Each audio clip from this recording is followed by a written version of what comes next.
صاحب بات کو وہیں سے کنٹینیو کرتے ہیں.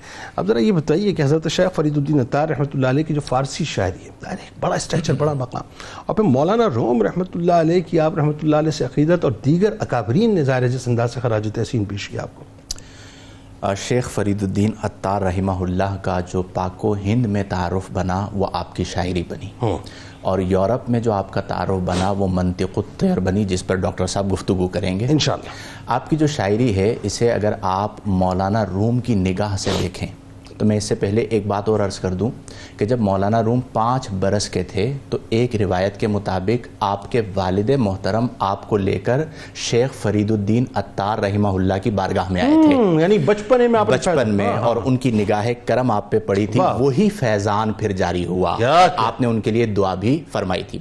اب جو لوگ مولانا روم کو جانتے ہیں وہ اس بات کو سمجھیں کہ شیخ فرید الدین عطار کی شان کیا ہوگی کہ جن کے لیے مولانا روم کہتے ہیں کہ گرد عطار گشت مولانا، کہ تم مجھ سے پوچھتے ہو کہ مولانا روم کیا ہیں، میں کچھ بھی نہیں ہوں، میں وہ ہوں جو عطار کے گرد گھومتا رہتا ہوں. اللہ اکبر. جو بھی روحانی فیضان حاصل ہوتا ہے، جو بھی تمہیں شاعری، کلام اور حکمت نظر آتی ہے، وہ مولانا روم کے پاس جو ہے وہ شیخ فرید الدین عطار کی عطا کردہ ہے.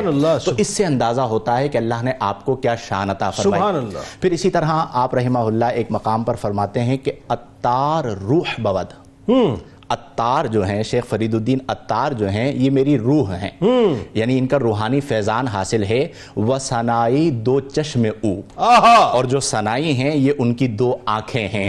اور عرض کرتے ہیں یعنی فرماتے ہیں اپنے شعر کے اندر کہ میرے پاس جو کچھ ہے وہ اپنا نہیں ہے، انہی کے روحانی فیض سے حاصل کردہ ہے. سبحان اللہ. ایک اور شعر میں آپ بڑی خوبصورت بات کہتے ہیں، آپ کہتے ہیں کہ جب مولانا روم کلام کرتے ہیں تو لوگ کہتے ہیں کہ ان کے کلام سے چینی ٹپکتی ہے، مٹھاس ٹپکتی ہے، حالانکہ میں تو وہ ہوں جو شیخ فرید الدین عطار کے نقش قدم پر چلنے والا ہوں، ان کی راہ پر چلنے والا ہوں. پھر اسی طرح آپ ایک اور موقع پر خراج تحسین بڑے خوبصورت الفاظ میں دیتے ہیں، آپ کہتے ہیں 7 شہر عشق، یعنی عشق کے جو 7 شہر تھے، عطار گشت راہ، گشت راہ سب کی سیاحت کر لی.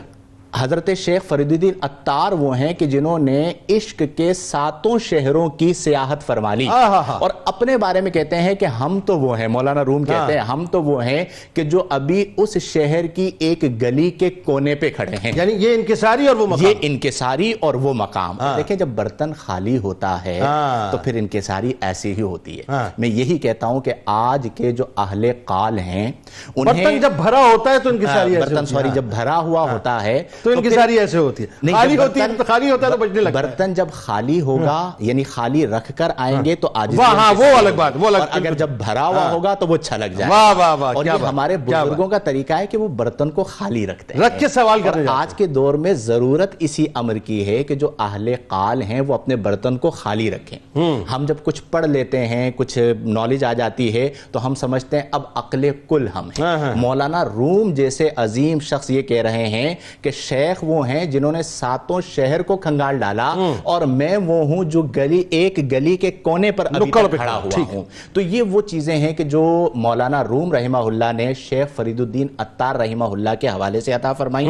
اور اگر آپ غور کریں آپ کی شاعری، چونکہ آپ محض شاعر نہیں تھے، آپ اپنے زمانے کے بہت بڑے عالم تھے، آپ اپنے زمانے کے بہت بڑے صوفی تھے، آپ اپنے زمانے کے بہت بڑے موحد تھے.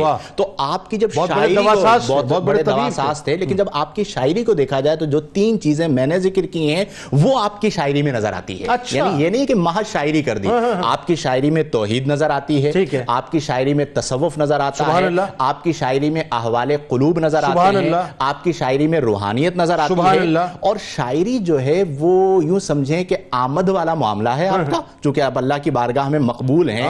تو جب آپ کی شاعری کو پڑھا اور سنا جاتا ہے تو وہ قلب سے قلب تک منتقل ہوتی ہے، اور اس کا روحانی فیض مولانا روم کو بھی ملتا ہے اور بعد کے بہت سارے شاعروں کو بھی ملتا ہے.